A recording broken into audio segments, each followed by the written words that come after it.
ভাইয়ের চোখের মণি গল্প পার্ট ৩। আর হ্যাঁ, সম্পূর্ণ গল্প না শুনলে আসল রহস্য বুঝবেন না।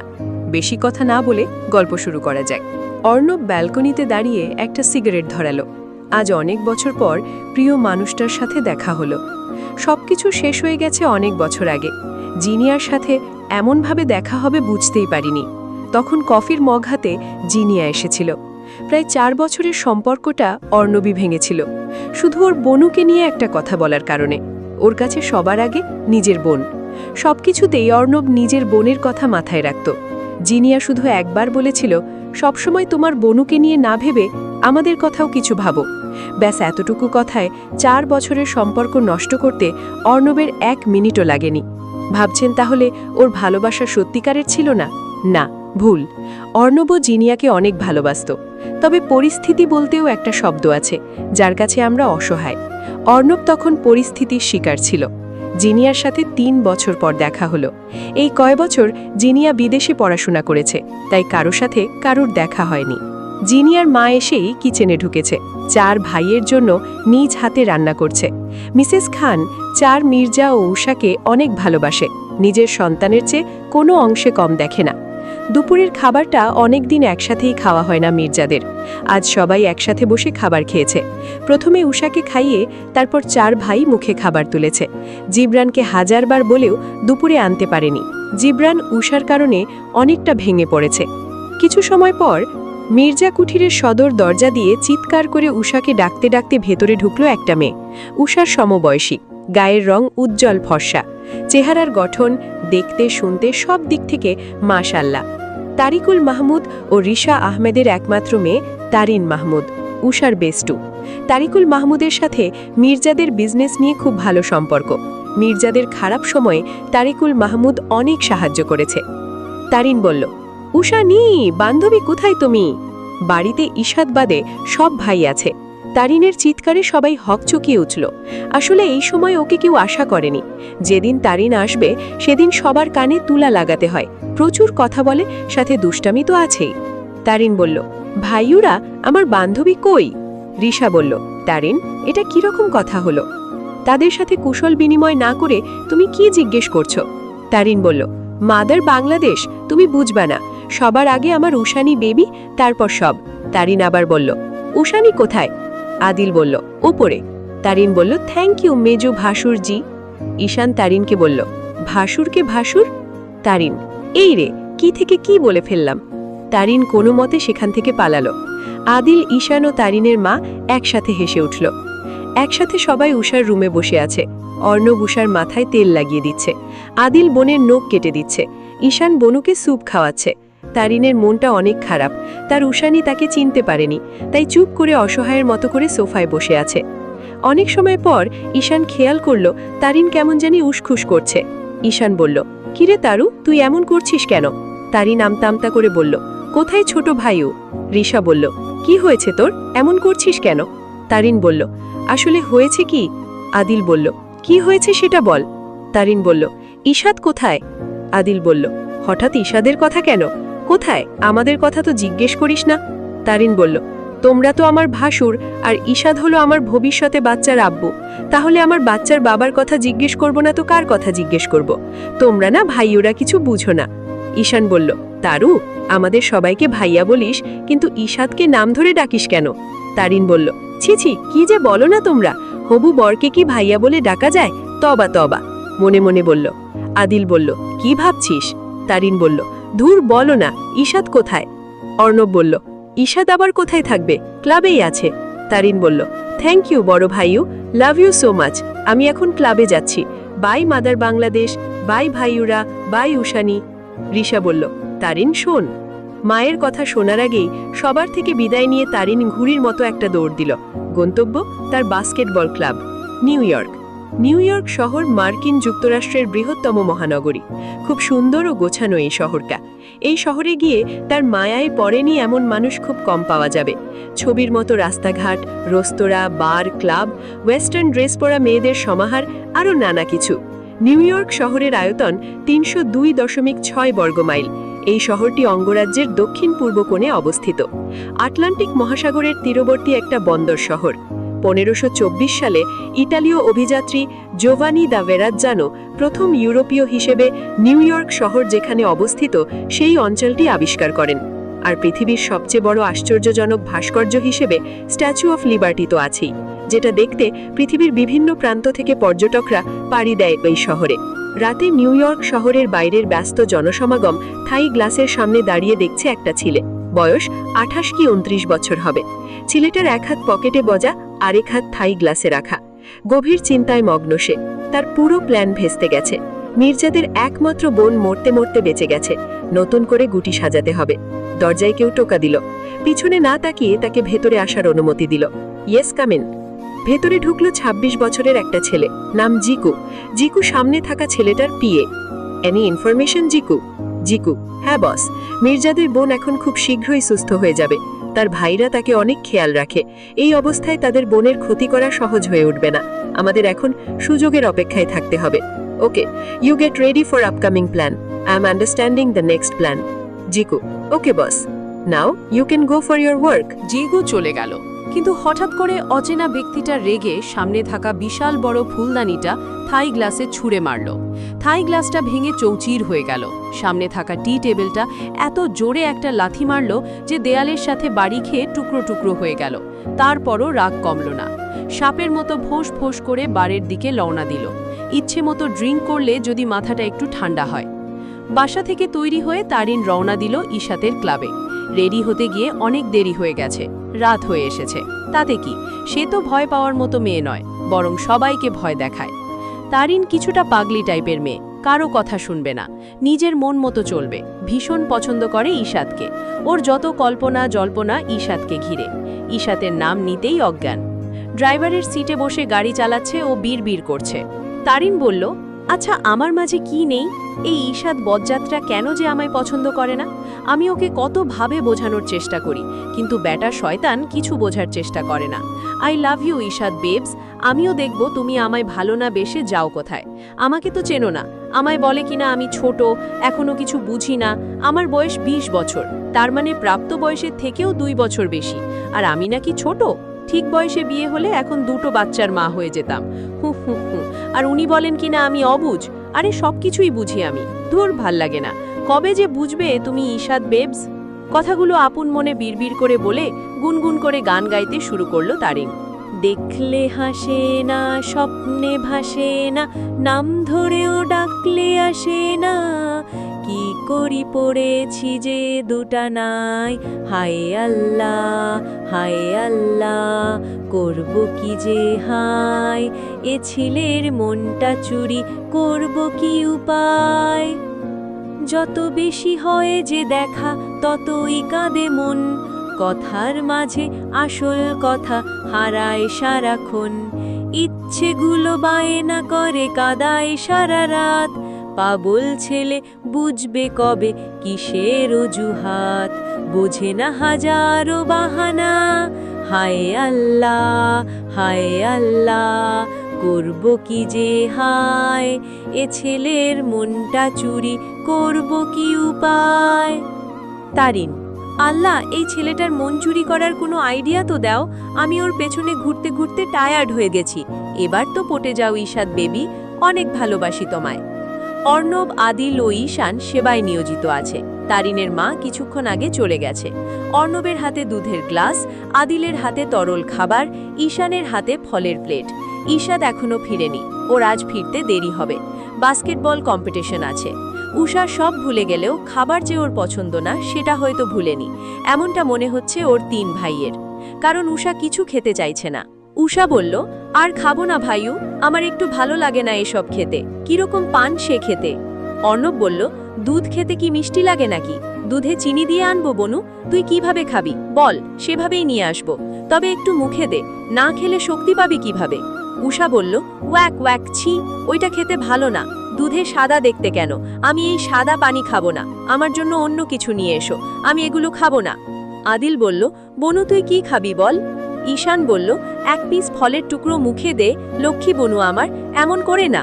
উষা বলল, আমি কিছু খাবো না, খাবো না, খাবো না।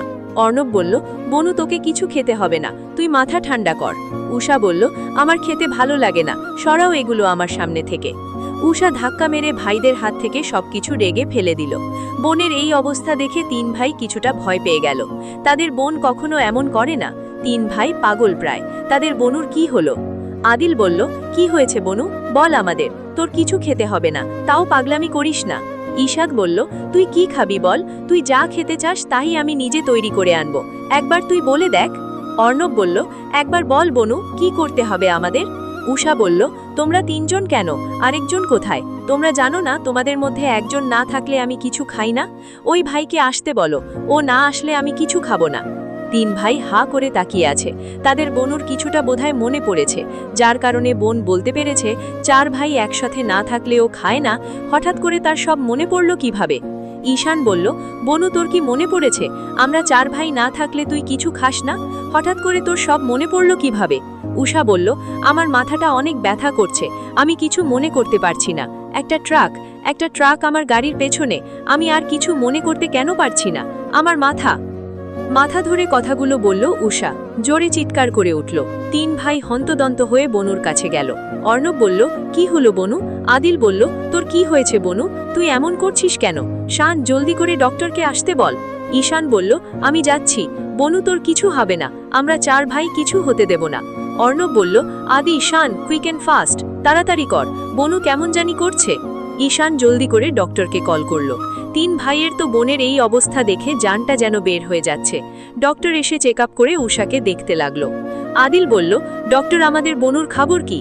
ডক্টর বলল, পেশেন্টকে কোনো রকম মানসিক চাপ দিতে মানা করছি, তারপরও উনি চাপ পেয়েছেন, পরবর্তী থেকে সাবধান, ওনাকে আর কখনো কিছু মনে করাতে যাবেন না, তাহলে হয়তো তিনি ব্রেন স্ট্রোক করে বসতে পারেন। যত পারেন ওনাকে হাসি খুশি রাখার চেষ্টা করুন। আমি আরও কিছু ওষুধ দিয়ে যাচ্ছি, নিয়মিত ওষুধ ও খেয়াল রাখতে থাকেন, নিশ্চয়ই আল্লাহর রহমতে ভালো হয়ে যাবে। অর্ণব বলল, থ্যাঙ্কস ডক্টর। ডক্টর বলল, সত্যি মিস উষা অনেক ভাগ্যবতী, তাই আপনাদের মধ্যে একটা দুটো নয়, চারটে ভাই পেয়েছে। খাবার খাইয়ে দিয়ে ঘুমের ওষুধটা খাইয়ে দেবেন, কোনো দরকার হলে অবশ্যই ডাকবেন। আমি আসি, আসসালামু আলাইকুম। অর্ণব বলল, ওয়ালাইকুম আসসালাম। শান, ডক্টরকে পৌঁছে দিয়ে আয়। ঈশান বলল, ভাইয়া ড্রাইভারকে বলো না আমি এখন বনুকে ছেড়ে কোথাও যাব না। অর্ণব বলল, ডক্টর কিছু মনে করবেন না, আপনি প্লিজ ড্রাইভারের সাথেই চলে যান, আমিই পৌঁছে দিতাম, কিন্তু বনুর এই অবস্থায় আমি ওকে ছেড়ে কোথাও যাব না, তাই একটু ম্যানেজ করে নেবেন। ডক্টর বলল, চিন্তা করবেন না মিস্টার মির্জা, আমি আপনাদের ড্রাইভারের সাথেই চলে যাব। ডক্টর চলে গেল। তিন ভাই বনুর পাশে বসে আছে। আদিল উষার মাথায় হাত বুলিয়ে দিচ্ছে। ঈশাদকে কল করে নি, কারণ কল করলে কোনো কাজ হবে না। ঈশাদের ফোন বন্ধ, খেলা চলাকালীন মোবাইল বন্ধ রাখতে হয়। ঈশাদ বাস্কেটবল খেলা শেষ করে ক্লান্ত হয়ে পাশে বসে আছে। সবাই চলে গেছে অনেক আগে। বসা থেকে দাঁড়িয়ে মোবাইল আনার জন্য পা বাড়ালো। হঠাৎ করে পেছন থেকে কেউ জাপটে ধরল। কে করেছে সেটা বুঝতে ঈশাদের কিছু সময় লাগলো। যখন বুঝলো তখন রেগে তাকে ছাড়িয়ে একটা হেঁচকা টানে সামনে নিয়ে এলো। ঈশাদ বলল, তারিন, সহ্যের একটা লিমিট আছে, কি ধরনের অসভ্যতামি এসব? তারিন বলল, love you Ishad babes. Ishad বলল, হচ্ছেটা কি? তোর জ্বালায় কি কোথাও গিয়ে শান্তিও পাবো না? দেখ তারিন, তোকে আমি আগেও বলছি, এখনো বলছি, তুই যেরকম ভাবছিস তা কখনো সম্ভব হবে না, তুই এখনো ছোট। তারিন হুট করে ঈশাদকে জড়িয়ে ধরল। এতে ঈশাদ আরও রেগে গেল। তারিনকে জোরে ধাক্কা মেরে সরিয়ে দিল। তারিন টাল সামলাতে না পড়ে যেতে নিল, তবে একটুর জন্য পড়ল না। তারিন ভেবেছিল এক্ষুনি পড়ে যাবে, তাই চোখ বন্ধ করে রেখেছিল। পড়লে নির্ঘাত কোমরটা ভাঙবে। পিটপিট করে তাকিয়ে দেখল ঈশাদ তারিনের এক হাত ধরে রেখেছে। তারিন বলল, ইস, এখন যদি একটা রোম্যান্টিক গান বাজতো তাহলে আমাদের এই সময়টা স্মৃতির পাতায় লেখা থাকতো। ঈশাদ বলল, কি বললি? তারিন বলল, কেন শুনোনি? তুমি কি বয়রা নাকি? জানে মামা আমার, তুমি কেন আমায় বুঝো না? ঈশাদ তারিনের কথা শুনে হাতটা ছেড়ে দিল। তারিন ঠাস করে নিচে পড়ে গেল, তবে ততটা ব্যথা পেল না। তারিন ঝলঝল চোখে ঈশাদের দিকে তাকালো। ঈশাদ ডোন্ট কেয়ার ভাব নিয়ে সেখান থেকে চলে এলো। মোবাইলটা ব্যাগ থেকে বের করে হাতে নিয়েই ঈশানকে কল করলো। ঈশাদ বলল, আসসালামু আলাইকুম। ঈশান বলল, ওয়ালাইকুম সালাম, তুই জলদি বাসায় আয়, এদিকে অনেক কিছু হয়ে গেছে।